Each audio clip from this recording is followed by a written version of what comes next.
Hi everyone! I have these cute little Christmas vintage signs that you can use as little ornaments to hang on your tree, or you can use them, you could do them smaller and use them for little tags to put on your gifts. But I thought they were kind of a fun way to use the print and cut, and even on this nativity one, we're not even using all print and cut. We just print and cut the background, and then we're layering on some cut pieces on the front. So let's get started. I'll show you how to put these together. They're really fast and easy to do. So if you needed to make a few of them for neighbor gifts or whatever, you could certainly whip them up. They're pretty sturdy. If you'll use a nice heavyweight paper for the base, and then there's a covering panel on the front and on the back, so it gives them some nice weight so that they'll stand up and you can use them from year to year. This one has a nativity on it. How fun would that be for a little church class or something, to make some of them for your students in your class? And this one just says Merry Christmas, and again, cute pattern paper on the back. So let me show you really quick how to put together our little nativity Bethlehem scene here. Basically we have, and this one's the most complicated. All of the rest of these are made up of all print and cut pieces. So this is a completely print and cut. You don't have to layer anything, so that's nice. I suppose you could, if you really wanted to turn this to a cut file, you could cut and layer on the little truck if you wanted to. I don't recommend doing any of the letters though, those would be way too small. So on this one, let's go ahead and layer our little scene here and let that dry. So I planned this to have the little opening to the city here on the left with a little dip in the hill. So I'm going to put some adhesive on the back of that. And just flip that over, and we'll just go ahead and put some adhesive on that.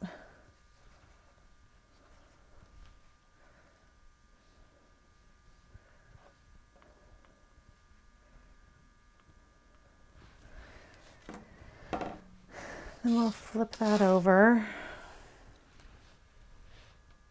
And that just glues right to the bottom corner and edge of the blue print and cut piece. Line that right up and glue that down. Look how pretty that is. And then we're just going to add a little light blue hill to the front here.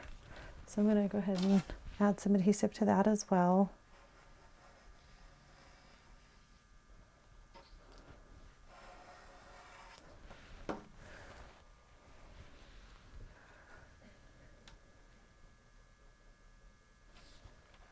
Again, that just lines up right across the bottom and in the two corners here.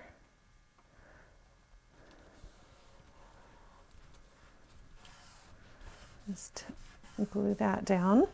And now we're ready to go ahead and assemble the main box. This other piece is for the back. So you can use some pattern paper like I showed you on these others. They have a cute pattern paper on the back. That's from my Echo Park Celebrate Christmas collection, but also a piece of just plain cardstock will work as well. So let's go ahead and put the little box together. This is what it looks like when it's flat. You'll see a glue tab across this end, and then there's two small folds throughout on the top and bottom of the box, and on the sides there's some score marks to fold those in as well.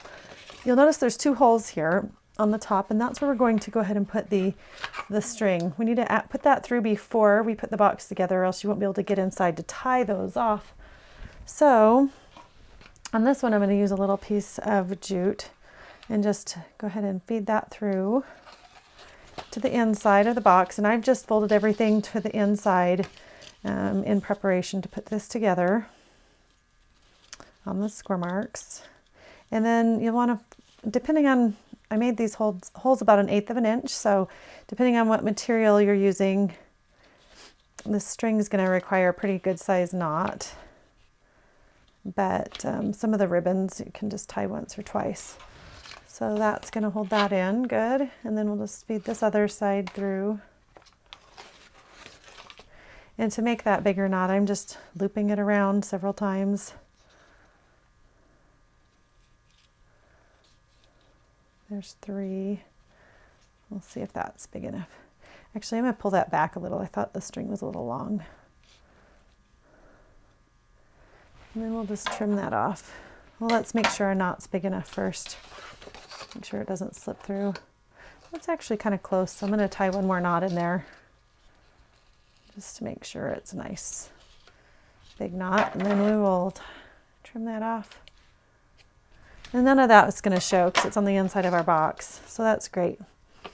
Okay, so now we'll just go ahead and, while we can, I'm going to use the table to do this glue tab here. I'm just going to use my bone folder to get some nice crisp lines there, and I'm going to just fold this over and we're going to glue down that tab. And like I said, I'm going to use the table so I can get a nice firm press on that. Okay, and then we'll just roll that right where we need it and press that down really well.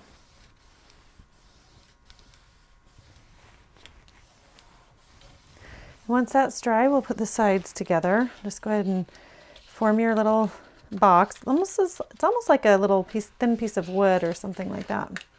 Go ahead and tuck those in on the sides. And fold one flap over and then just glue that second little flap. You'll want to coat that really nicely so it doesn't come undone or leave any gap, and then just hold that until it's glued down really well. And it's nice to use the table to kind of help you with that. And while that's drying, I'll go ahead and work on the other end here.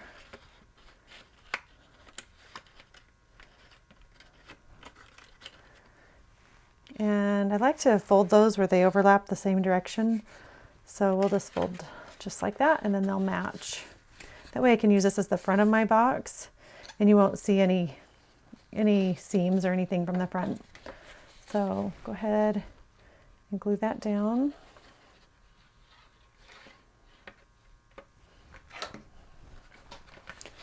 And I'm just going to hold that down against the table while that's drying. And once that's dried, we will go ahead and put our covering panels on.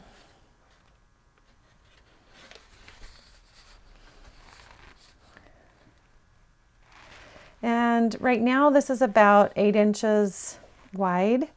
If you wanted to make this smaller, it would certainly be adorable in miniature. If you wanted to make them for a tag or to add to a package just for decoration, that would be really fun.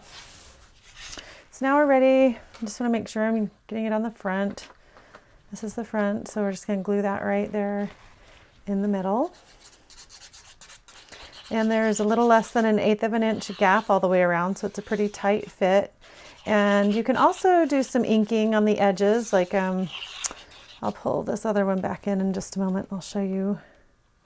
This Bethlehem scene, I wanted it to be nice and white and crisp and clean, but oops, I need to pull that down just a little, center it. So I didn't do any inking on this one, but if you'll notice real closely on this one, there's a little bit of inking and distressing on the edges to kind of make it look almost like wood under there. Then on the back, we'll just go ahead and put this covering panel on. And now we'll just go ahead and line that up right in the center on the back and glue that in place. And like I said, that makes it nice and sturdy to have that many layers of paper. You've got a cute little hanging string on it, and you've got some fun little ornament tag projects. They almost look like little wooden signs. How fun is that? So I hope you have fun making these this holiday season, and I will see you next time. Have a good day. Bye-bye.